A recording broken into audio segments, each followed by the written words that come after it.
So monitor model theory in second language acquisition, that is Carson's monitor model theory in Stephen. This man is Stephen D. Carson. Who is Stephen D. Carson? একজন American ভাষাবিদ, শিক্ষা গবেষক, একজন কর্মী যিনি university of southern ক্যালিফোর্নিয়ায় শিক্ষার emeritus অধ্যাপক ছিলেন, এবং উনি Stephen D. Carson, an American linguist, educational researcher, and activist who is emeritus professor of education at the University of Southern California. He moved from the linguistics department to the faculty of the School of Education in 1994. Okay, so Stephen D. Carson. So we can say that Stephen D. Carson is a linguist, educational researcher, and also a professor at the University of Southern California, USA. Stephen D. Carson received his PhD in linguistics from University of Southern California, Los Angeles. Carson has, among papers, peer-reviewed, and books, more than 486 publications. Books, paper, 480 pages publications contributed to the field of second language acquisition, bilingual education, and reading. Okay, so today we will discuss this man that is called monitor model hypothesis. He is known for introducing various hypotheses related to second language acquisition, including the acquisition learning hypothesis, the input hypothesis, the monitor hypothesis, the effective filter hypothesis, and the neutral order hypothesis. Most recently, Carson promotes the use of free voluntary reading during the second language acquisition, as he says, is the most powerful tool we have to language acquisition, first and second. Okay, so Stephen D. Carson has proposed 5 hypotheses. Mind the spelling. Spellingটা লক্ষ্য রাখবেন। যখন hypothesis SIS হবে তখন এটা হলো singular, আর যখন hypothesis SES হবে তখন হলো প্লুরাল। অনেক স্টুডেন্টই পরীক্ষায় লেখার সময় এই বানানটা ভুল করে, যখন লেখে hypothesis তখন IS দিয়ে লেখে। ওকে, তাহলে কি হবে, যখন প্লুরাল হবে তখন SES, আর যখন সিঙ্গুলার হবে তখন হবে SIS। এই 5টা হাইপোথেসিসের কম্বিনেশনকেই বলা হয় monitor model. So Stephen D. Carson has proposed 5 hypotheses, and these 5 hypotheses are called monitor model hypothesis in second language acquisition. And recently he has developed another theory, that is free voluntary reading, and this reading can be a powerful input in second language acquisition and also for first language acquisition. So these are the theory. So monitor model, what is the definition? The input hypothesis, also known as the monitor model, is a group of 5 hypotheses of second language acquisition developed by the linguist Stephen D. Carson in the 1970s and 1980s. That is the Stephen D. Carson's monitor model hypothesis. Which are the hypotheses? The acquisition and learning hypothesis, the monitor hypothesis, the natural order hypothesis, the input hypothesis, and the effective filter hypothesis. Okay, this combination is called monitor model in second language acquisition. Okay, so first one is acquisition learning hypothesis. That you know from the very beginning of the ELT classes. What is acquisition? Acquisition learning hypothesis states that there is a distinction between language learning and language acquisition. In a language acquisition, the student acquires second language unconsciously, and this is similar to when a child picks up their first language. So that hypothesis, acquisition system is the utterance initiator, while the learning system performs the role of the monitor and or editor. Look here, 2 differences are there. তাহলে acquisition এবং learning হাইপোথিসিসের মধ্যে উনি বললেন acquisition আমরা সাবকনশাসলি, অবচেতন মনে আমরা আনকনশাসলি এই ভাষাটা শিখি, শিশু অবস্থায় যেটা আমরা শিখি সেটাকে বলা হচ্ছে অ্যাকুইজিশন। আর লার্নিং এটা হলো যেটা আমরা কনশাসলি শিখি। তাহলে অসুবিধাটা কি? অসুবিধা হলো যেটা হলো অ্যাকুইজিশন সিস্টেমে দ্য আটারেন্স ইনিশিয়েটার, মানে অটোমেটিকলি বাচ্চারা অন্যের দেখে শুনে শেখে। কিন্তু যখন আপনি লার্নিং সিস্টেমে আসবেন, তখন কি হবে, দুটো জিনিস অ্যাক্টিভ হয়ে যায়। একটা হলো মনিটর আর একটা হলো এডিটর। মনিটর মানে হলো কি, যখন বয়স্ক মানুষরা অ্যাডাল্ট লার্নার্সরা যখন ভাষা শিখতে যায়, তখন অ্যাডাল্ট লার্নার্স এর ক্ষেত্রে সবসময় একটা জিনিস কাজ করে যে ওরা নিজের মানে আহ, কথা বলা বা লেখাটাকে অনেক সময় মনিটর করে। ওকে, এবং কোনো গ্রামাটিক্যাল মিস্টেক হলো কিনা লেখার ক্ষেত্রে, বলার ক্ষেত্রে কোনো উচ্চারণ মিস্টেক হলো না, কোনো কিছু মিস্টেক হলো, এই যে মনিটরিং যে সিস্টেমটা, এই মনিটর সিস্টেমটা কি হলো যে লার্নিং এর ক্ষেত্রে ঘটে থাকে। এটা কিন্তু বাচ্চাদের ক্ষেত্রে ঘটে না। বাচ্চারা যখন কথা বলছে, বাচ্চারা কিন্তু জানে না যে সে কোনটা ভুল করছে, এজন্য তারা নিজেই নিজেকে মনিটর করতে পারেন। কিন্তু যখন অ্যাডাল্ট লার্নাররা করে, তখন এই মনিটরটা হলো কি হয়ে যায়, অ্যাক্টিভ হয়ে যায়, সেটাকে মনিটর। এডিটর সিস্টেমও তাই। কিছু কিছু জিনিস যেমন যেমন আমরা টিভিতে নিউজ পড়ার সময় অনেক সময় দেখি যে প্রেজেন্টাররা বলতেছেন যে ইয়াস, সরি ফর দা মিস্টেক, আমি এটা আবার পড়ছি। এই যে যে এডিটর সিস্টেম, এটাই হলো অ্যাকুইজিশন এবং লার্নিং এর মধ্যে হচ্ছে প্রধান ডিফারেন্স। এই জিনিসটাই, তার মানে প্রথম ডিফারেন্সটা আমরা জানতাম যে অ্যাকুইজিশন হলো আনকনশাস বা সাবকনশাস ওয়েতে আমরা শিখি, আর লার্নিংটা কনশাস ওয়েতে, যেটা আমরা প্রথম ইনিশিয়াল ক্লাসেই এই কোর্সের আমরা বলেছি। বাট হোয়াট ইজ বাট এখানে কাশেন কি যুক্ত করলেন, কাশেন যুক্ত করলেন যে specially for the learning the monitor and the editor become active in case of adult second language learner. That is acquisition and learning hypothesis.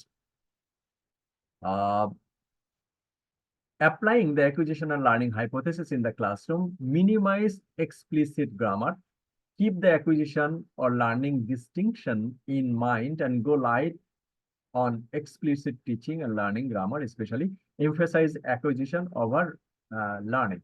Focus on message. তার মানে কি, এখানে উনি বলছেন যে hypothesis acquisition are learning hypothesis বলছে যে ওকে, আপনি adult learner, when they will go for learning the second language, they will not be worried about their mistake. Okay. If they think that I will be making my mistakes corrected at the time of my speaking and writing, it will take time and it will not be spontaneous. Rather, monitor and editor will be effective, but Stephen D. Krashen has said that minimize the explicit grammar uses at the time of reading and writing, according to effective acquisition and learning hypothesis. The second one, that is the monitor model hypothesis, that we have learned a little bit. আগেই আমরা বলছিলাম, monitor hypothesis states that the learner is consciously learning the grammar roles and functions of a language rather than its meaning. Actually, learner আমরা অনেক সময় দেখি Bangladeshi social পার্সপেক্টিভসে, ও মাই god, আমি এটা বলতে চাবো কি হবে, এত ক্লাসে 50 জন স্টুডেন্ট, 56 জন, এখন ক্লাসে হচ্ছে আপনাদের 53 জন আছে, এতজন স্টুডেন্টের সামনে আমি একটা কিছু বলতে যাব, আহ আমার মনে হয় গ্রামার ভুল হবে, আমার মনে হয় উচ্চারণ ভুল হবে। এই যে যে একটা অ্যাডাল্ট লার্নাররা যে মনিটর করে, এই মনিটরটাকেই বলা হচ্ছে the learner consciously learning the grammar rules and functions of the language rather than its meaning. এর মিনিং এর উপরে। এখন স্টিফেন ডি কার্শনস বলছেন যে আপনি যেটা বোঝাতে চাচ্ছেন, এটা যদি আপনি টার্গেট ল্যাঙ্গুয়েজে বোঝাতে পারেন, দ্যাটস ওকে। তার মানে আপনার গ্রামার কোনো জায়গায় যদি ভুল হয়, তাহলে এটা কোনো বিষয় না। যখন আপনি কিনা বন্ধুদের সঙ্গে, হয়তো আপনার একজন বন্ধু হয়েছে সোশ্যাল মিডিয়ায়, উনি কিনা হচ্ছে জার্মান, তখন আপনি তার সাথে যখন জার্মান ভাষায় কথা বলবেন, তখন যদি আপনি চিন্তা করেন হাই আল্লাহ আমার কি ভুল হচ্ছে, এই সমস্ত কিছু যদি চিন্তা করেন, তাহলে হচ্ছে আপনার কি ওই এফেক্টিভ ফিল্টার, তার মানে আপনার এংজাইটিটা বেড়ে যাবে। ওকে, এই জন্য এখানে উনি এংজাইটি ঝেড়ে ফেলে বলছেন যে কনসাসলি আপনি যে রুলস শেখেন, এই রুলসটাকে হচ্ছে মনিটর করাটাকে বাদ দিতে হবে এই ভাষা শেখার ক্ষেত্রে। সেটাই হচ্ছে monitor hypothesis, Stephen D. Carson's monitor model hypothesis. That is the second hypothesis, monitor hypothesis. That monitor hypothesis explains the relationship between acquisition and learning, defines the influence of the latter on the former. Okay, that means latter কোনটা, learning.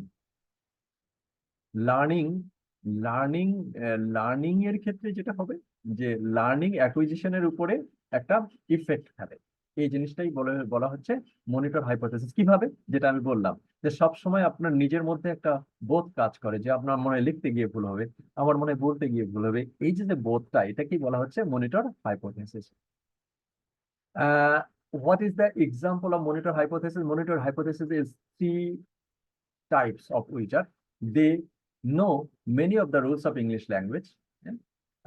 They are not able to communicate in speech. Their written English might be quite accurate. They don't have speaking fluently because they are too concerned with being grammatically correct. Okay. তার মানে কেউ হচ্ছে monitor হাইপোথিসিসের মধ্যে তিন ধরনের monitor করতে পারে। কিভাবে? The monitor hypothesis monitor over user, monitor under user, monitor of the optimal monitor user. যদি কেউ ভাষার রোলগুলো সবকিছুই জানে,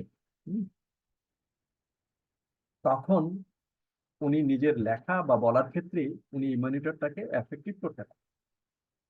আবার আন্ডার ইউজার মানে কি, ভাষার রুল সম্পর্কে যদি উনি জানেন না জেনে থাকেন তাহলে সবগুলো রুল উনি জানবেন না। ওকে, তখন দেখা যায় যে উনি কোনো ভুল করছেন কিন্তু উনি ওটা বলে যাচ্ছেন, কারণ এটা যে ভুল উনি জানেন না। এটা হলো monitor under user. And the optimal monitor user, মোটামুটি ম্যাক্সিমাম মনিটর ইউজার করতে পারে। Okay, that is the monitor hypothesis. And the third hypothesis, that is natural order hypothesis, is the idea that children learn their first language, acquire grammatical structure in the predetermined natural order, that some are acquired earlier than others. Okay, that is natural order hypothesis. This idea has been extended to account for a second language acquisition in Prussian's theory of language acquisition. Natural order hypothesis, children acquiring second language acquire the morphemes of the language in a predictable sequence. Okay. And there is no agreement about, for example, the order of English native speakers would naturally acquire French grammar without instruction. This means that you cannot organize the grammatical syllable based on the morphemes. So, natural order hypothesis, তাহলে এটা আমরা কি বুঝলাম? উনি বলছেন যে হচ্ছে বাচ্চারা যে ভাষা শিকার করে একটা predetermined natural order. Natural order মানে কি, আমরা প্রথমে শুরু করি alphabet A B C D E F G, তার মানে আমি অ্যালফাবেট শিখাচ্ছি। তারপরে হচ্ছে এই দুইটা ওয়ার্ড, হ্যাঁ, যেটা বা, দা, গা, হ্যাঁ, যেটা আমরা এই স্টেজেস অফ ম্যাচুরেশনের ক্ষেত্রে আমরা যেটা শিখছিলাম, যে হচ্ছে স্টেজ 1 ওয়ার্ড, 2 ওয়ার্ড, 3 ওয়ার্ড, হ্যাঁ, তারপরে এই এই যে এই ন্যাচারাল অর্ডার। এখানে স্টিফেন ডি কার্সন বলছেন যে হচ্ছে যে ন্যাচারাল অর্ডার হাইপোথেসিস, বাচ্চারা একটা সিকোয়েন্স অনুযায়ী শেখে। প্রথমত লেটার, তারপরে হলো সিলেবাল, তারপরে হলো মরফিম, তারপরে ওয়ার্ড, তারপরে 2 word, 3 word, then sentence. Okay, so this natural learning process of the children, or this natural acquiring language process of a children, can be called the natural order hypothesis. And the fourth one is important, most important in monitor hypothesis, that is the input hypothesis. The input hypothesis that states that learner progress in their language, knowledge of the language, when they comprehend language input that is slightly more advanced than their current level. Previously, we have watched a video lecture by Stephen de Carson. There he said that when people will learn the language and understand the language, that would be the input. Okay, here in input hypothesis, তাহলে input যদি হয় ভাষা শেখা, সেটা হলো reading ও input হতে পারে, writing ও input হতে পারে, লিসনিং ও ইনপুট হতে পারে। আবার টিচারের যখন আপনি লেকচার শুনছেন সেটাও ইনপুট হতে পারে, টিচার যখন আপনাকে হোমওয়ার্ক দিচ্ছে সেটাও ইনপুট হচ্ছে। তাহলে ইনপুটটা কিরকম ভাবে দিবেন? এই ইনপুটটাকে উনি বলছেন, এই ইনপুটটা এমন ভাবে দেওয়া হবে, the input that is slightly more advance than the current level. একটা স্টুডেন্ট যে পরিমাণে জানে, যেটা তার লেভেল, লেভেল ধরলাম হচ্ছে তার হলো সি আছে লেভেল, তাহলে সি এর থেকে একটি হলো বি মাইনাস। প্রথম ক্লাসে প্রথমতই সি থেকে হচ্ছে একদম কি করবেন না, একদম হচ্ছে ওনার আহ, ইয়ে সি গ্রেড যদি একটা লার্নারের স্ট্যান্ডার্ড থাকে, তাহলে উনি সি থেকে টিচার বা যাই কিনা ইনস্ট্রাক্টর, ল্যাঙ্গুয়েজ ইনস্ট্রাক্টর যিনি ওনাকে ইনস্ট্রাক্ট করবেন, সি থেকে সরাসরি একদম এ গ্রেডে যাবেন না, সি থেকে B minus, slightly above the level. এরপরে বি মাইনাস যাওয়া হবে, বি মাইনাস থেকে বি, তারপরে বি প্লাস, তারপরে এ, তারপরে এ মাইনাস, তারপরে এভাবে এ প্লাস। এটাকে উনি বলছেন যে Krashen call the level of input is I plus one. I plus one, I where I is the learner's interlanguage, মানে কারেন্ট লেভেল। একটা লার্নার যদি হচ্ছে সেন্টেন্সের স্ট্রাকচার জানে, সেন্টেন্স সম্পর্কে জানে, ওকে, তাহলে এইটাই হচ্ছে তার লেভেল, এবং এই আইডিয়াটাই বলা হচ্ছে আই। এরপরে একটু slightly more than the level, that is the I plus one. One is the next stage of the language acquisition. That is the input hypothesis. That means, according to Stephen D. Krashen. Look here, the students are reading, but the input hypothesis. The input hypothesis states that language learner improve in a language where they are given language input that is slightly more advanced than the current level. Okay, they can improve their language learning. Okay, that is the input hypothesis. The importance of input hypothesis. The input hypothesis is also presupposes an innate language acquisition device, and the part of the brain is responsible for the language acquisition that allows the exposure to the comprehensible input to the result of language acquisition. The same language acquisition device posited by the acquisition learning hypothesis. That means what is the comprehensible input? Comprehends means comprehensible, মানে comprehensible মানে যেটা সহজে বোঝা যায়। Comprehend মানে understand, আমরা জানি। Comprehensible মানে সহজে যেটা বোঝা যায়। কম্প্রিহেন্সিবল ইনপুট মানে হচ্ছে যেটা আপনি সহজে বুঝতে পারেন। তার মানে কম্প্রিহেন্সিবল ইনপুট, আমরা স্টিফেন ডি ক্রাশন তার ভিডিও লেকচারে বলছিলেন যে হচ্ছে যে কি, যেটা আমরা পিকচার্স, মুভিজ, হ্যাঁ, তারপরে হচ্ছে reading, okay, that is the comprehensible input. That means the input that will make you happy, and that is the comprehensible input. Okay, that is the comprehensible. Most probably whenever you will be taking breakfast early in the morning, and the breakfast table হয়তো আগে aristocratic পার্সনরা কি করতো, breakfast টেবিলে তারা কি নিয়ে বসতো, একটা পত্রিকা নিয়ে বসতো। It is their aristocracy. হ্যাঁ, এখনো অনেকের সেই অ্যারিস্টোক্রেটিক বিহেভিয়ার হয়তো আপনাদের মাঝে আছে। আপনারা হয়তো পত্রিকা নিয়ে বসলেন। হ্যাঁ, এই যে এখন আপনি পত্রিকা নিয়ে বসলে কি পড়বেন, একটা ইংরেজি পত্রিকা আপনাকে দেওয়া হলো, আপনি কোন পোর্শনে আপনি যাবেন, আপনার সবচেয়ে ফেভারিট যে পোর্শনটা, যদি আপনার খেলার পেজ হয় আপনি খেলার পেজে যাবেন, আপনার যদি সম্পাদকীয় হয় আপনি সম্পাদকীয় পেজে যাবেন, আপনি যদি আপনার যদি আহ অন্য আহ আবহাওয়ার সংবাদ যদি ভালো হয় সেটা পেজে যাবেন। অনেকের আবার অত্যন্ত প্রিয় একটা পোর্শন হলো রাশিফল। হ্যাঁ, রাশিফল যাবেন। তার মানে আপনি ইংরেজি যদি আপনার আপনার যদি জার্মান ভাষা হলো টার্গেট ল্যাঙ্গুয়েজ হলো, এখন পত্রিকা আপনি নিয়ে বসলেন হলো জার্মান ভাষা, তাহলে আপনি জার্মান ভাষার পত্রিকা নেওয়ার পরে সবচেয়ে আসল যে টপিকটা আপনার প্রিয় যে টপিকটা, সেই টপিকটি আপনি জাম্প করে চলে গেলেন, দ্যাট ইজ আপনার হলো রাশিফল। তাহলে রাশিফল আপনি জার্মান ভাষায় যখন পড়ছেন, তখন এই যে আপনি আনন্দ নিয়ে যে পড়াটা পড়ছেন, এটা আপনি বোঝার চেষ্টা করছেন, এটা হলো কম্প্রিহেন্সিবল ইনপুট। আবার অনেকে রাত্রে ঘুম হয় না, ইনসোমনিয়া, হ্যাঁ, ঘুমের অভাব, ঘুমের বড়ি খেয়েও ঘুম হয় না। হ্যাঁ, তখন কি করেন, অনেকে সাজেশন দেন যে হচ্ছে কি, বিছানায় একটা, এটা এটা এটা অবশ্য হয়, বিছানায় যদি আপনি একটা কোনো বই নিয়ে বই পড়তে পড়তে আহ যদি যান, তাহলে হচ্ছে সেই ঘুমটা তাড়াতাড়ি আসে। এক্ষেত্রে বলা হচ্ছে যে আপনি কোন বই নিয়ে বিছানায় পড়তে যাবেন। ওকে, এখন এই যে আমরা মনিটর মডেল পড়ছি, এই মনিটর মডেলের উপরে হয়তো আপনাদের সেকেন্ড মিড হবে। এখন মনিটর মডেল নিয়ে যদি আপনি পড়তে যান, সময়তে যান, তাহলে আপনার ঘুমের ব্যাঘাত হবে। তাহলে আপনাকে কোন বই নিয়ে যেতে হবে, আপনাকে বই নিয়ে যেতে হবে হয়তো আপনার প্রিয় একটা নভেল। হ্যাঁ, যেমন মনে করে নিয়ে গেলেন মবি ডিক, written by Hermann Manville. Hermann Manville বিখ্যাত আমেরিকান রাইটার, উনি যে একটা নভেল রচনা করেছেন, সেই তার মানে এটা আপনি আনন্দ নিয়ে, এই জিনিসটা আপনার প্রফেশন না, এটার উপরে এটা আপনাকে জানার জন্য কোনো চাপ নেই। এই মবি ডিক পড়ে আপনাকে পরীক্ষা দিতে হবে এরকম কোনো চাপ নেই। তার মানে আপনি আনন্দে 1-2 পেজ পড়তে পড়তে দেখবেন যে ঘুমে যাবেন। এই যে রিডিংটা, এই রিডিংটাকে বলা হচ্ছে কম্প্রিহেন্সিবল ইনপুট বা কম্প্রিহেন্সিবল রিডিং। আপনি বন্ধুদের সাথে আড্ডা দিচ্ছেন, that is the comprehensible input. So input hypothesis, that is input should be I plus 1. I is the current level of the learners and 1 is the next stage of the language acquisition. That is the input hypothesis. And how will be the input? Input will be comprehensible. That means the input will be interesting. Input will be very much interesting for the learner, second language learner. That is called input hypothesis. The last one, that is the second most important hypothesis, that is the effective filter hypothesis. At the time of the videos,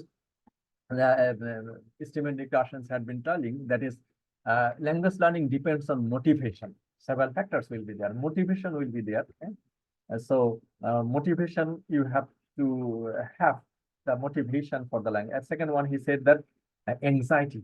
Anxiety will be. Motivation is very important for language learning. At the same way, anxiety is very important factors in second language acquisition.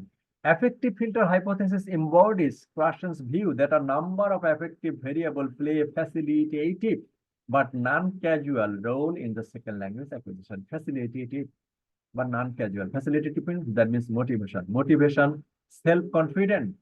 উনি আপনার self এস্টিমের কথা বলছেন, নিজের প্রতি একটা ভালো positive মনোভাব পোষণ করা। কেন পারবো না? উনি যদি পারেন, আমি কেন পারবো না? এই যে পজিটিভ যেই একটা মনোভাব, এটাকে উনি বলছেন সেলফ এস্টিম, আত্মমর্যাদা বোধ এবং আত্মসম্মান বোধ এবং আত্মকনফিডেন্স। এন্ড অ্যাংজাইটি, অ্যাংজাইটি কি? এই যে ও আল্লাহ, আমার দ্বারা মনে হয় এটা হবে না, হ্যাঁ, এই অ্যাংজাইটি। আর পার্সোনাল ট্রেট কি? যে হচ্ছে মানুষ কিভাবে, কেউ শব্দ করে পড়ে, কেউ মনে মনে পড়ে, কেউ বিছানায় শুয়ে পড়ে, হ্যাঁ, কেউ যেভাবেই, হ্যাঁ, এই জিনিসগুলো আসলে কি করে আপনার ভাষা শেখার ক্ষেত্রে কাজ দেয়। এই ক্ষেত্রে উনি বলছেন, এই যে before the examination if you have this situation, আপনার পরীক্ষা এমনিতেই ভালো হবে। আপনি যদি গাড়ি চালান এবং সেই দিন যদি গাড়ি চালানোর আগে সেদিন যদি বাসাতে কোনো সমস্যা হয় বা আপনার মাথার মধ্যে যদি অন্য কোনো একটা জিনিস কাজ করে, তখন কিন্তু এই গাড়ি আপনি ভালোভাবে চালাতে পারবেন না। So, the affective filter hypothesis is a term made popular by Stephen D. Carson, a famous American researcher on the second language acquisition during the 1980s. It is an attempt to describe how a student's attitude and emotional variables can impact success for the learning a new language. That means these are the part: motivation, self-esteem, anxiety, and personal traits. These are the components of affective filter hypothesis. Look here, your brain and the affective filter hypothesis. Affective filter, when affective filter will high, language learning will be less.